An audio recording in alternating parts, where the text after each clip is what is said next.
ಹಾಂ ಬೆಳಗಾವಿ ಜಿಲ್ಲೆ ನಿಪ್ಪಾಣಿ ತಾಲೂಕದೊಳಗೆ ಮಾಂಗೂರು ಗ್ರಾಮ ಇದೊಂದು ಗ್ರಾಮ ಪಂಚಾಯತಿ ಇದೆ. ಮಾಂಗೂರು ಗ್ರಾಮ ಪಂಚಾಯತಿದಾಗ ಕಲ್ತಂಥ ಯುವಕ ಒಬ್ಬರು ಅಭಿಜಿತ್ ಪಾಟೀಲ್ ಇಂಜಿನಿಯರ್ ಕಲ್ತಿದ್ದಾರೆ, ಕಲ್ತಿದ್ದಾರೆ. ಆದ್ರೆ ನೌಕರಿ ಸಿಗಬೇಕು ಅಂತ ನೌಕರಿ ಹಾದಿ ನೋಡಲಿಲ್ಲ ಅವರು. ಒಂದು ಸ್ವಯಂ ಉದ್ಯೋಗ ಮಾಡಿ ಒಂದು ಸಣ್ಣ ಕೈಗಾರಿಕೆ ಮಾಡಿ ಇವತ್ತು ಮಾಂಗೂರದೊಳಗೆ ಉಪಜೀವನ ನಡೆಸಿದರು. ಗಳಿಕೆನೂ ಮಾಡತ್ತಾರು, ಮದುವೆ ಆಗೈತಿ, ಮಕ್ಕಳಾಗಿದ್ದವು. ಅವ್ರು ವಾಪಸ್ದು ಭಾಳ ಖುಷಿ ಇದ್ದಾರೆ. ನನ್ನ ಮಗ ದುಡಿತಾನು, ನನ್ನ ಸೊಸಿ ಇದ್ದಾಳು, ನನ್ನ ಮೊಮ್ಮಕ್ಕಳು ಇಟ್ಟರು, ಭಾಳ ಖುಷಿ ಜೀವನ ತೆಗ್ಯಾಕದರು.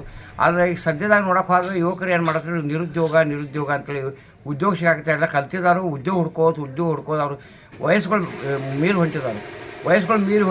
ಅವ್ರು ಮದುವೆ ಮಾಡ್ಬೇಕಾದ್ರೆ ಹೆಣ್ಣು ಕೊಡೋರು ಅಂತೀವಿ, ಏನು ಉದ್ಯೋಗ ಮಾಡ್ತಪ್ಪ, ನಿರುದ್ಯೋಗಿ ಇದಾನು, ನೌಕರಿ ಇಲ್ಲ, ಹಿಂಗೆ ಜನರಂತೆ ಅಬ್ಜೆಕ್ಷನ್ ತೆಗೆದಾಗ ಇನ್ನೂ ಯುವಕರು ಮದುವೆಗಳು ಆಗಾಗ್ತಾ ಇಲ್ಲ. ಅದಕ್ಕೆ ದಯಮಾಡಿ ವಿದ್ಯಾವಂತ ಯುವಕರಿಗೆ ನಾನು ಒಂದು ವಿನಂತಿ ಮಾಡ್ಕೋತೀನಿ, ನೀವು ಅಭಿಜಿತ್ ಪಾಟೀಲ್ನಂಗೆ ಒಂದು ಮಾದರಿ ಯುವಕರಾಗ್ರಿ. ಇದು ನೌಕರಿ ಆಸೆ ಮಾಡಿ ಕೊಂಡ್ಬೇಡ್ರಿ. ಯಾವುದಾದ್ರೂ ಉದ್ಯೋಗ ಅವಕಾಶ ಸಿಕ್ಕೋದು ಸ್ವಯಂ ಉದ್ಯೋಗ ಮಾಡಿ ಉಪಜೀವನ ಮಾಡಿರಿ. ನಿಮ್ಮ ತಂದೆ ತಾಯಿಗೂ ಉಪಯೋಗ ಆಗ್ತೈತಿ. ನಾಳೆ ನಿಮ್ಮ ಮದುವೆನೂ ಆಗ್ತಾವೆ, ಮೊಮ್ಮಕ್ಕಳು ಹುಡ್ತಾವೆ. ನೀವು ಅವ್ವ ಅಪ್ಪಗಳಿಗೆ ಖುಷಿ ಜೀವನ ಕಳಿಬೇಕು. ಅದಕ್ಕೆ ನೌಕರಿ ಬೆನ್ನು ಹತ್ತೋದು ಬಂದ್ ಮಾಡಿರಿ. ಎಲ್ಲ ವಿದ್ಯಾವಂತ ಯುವಕರಂತೆ ಸಾಧ್ಯವಾದಷ್ಟು ಸ್ವಯಂ ಉದ್ಯೋಗ ಮಾಡಬೇಕಂತೇಳಿ ತಮ್ಮ ವಾಹಿನಿ ಮುಖಾಂತರ ಹೇಳಿಕ್ಕೆ ಇಷ್ಟಪಡ್ತೀನಿ. ಚಂದ್ರಕಾಂತ್ ಹುಕ್ಕೇರಿ, ಸಮಾಜ ಸೇವಕರು, ಚಿಕ್ಕೋಡಿ.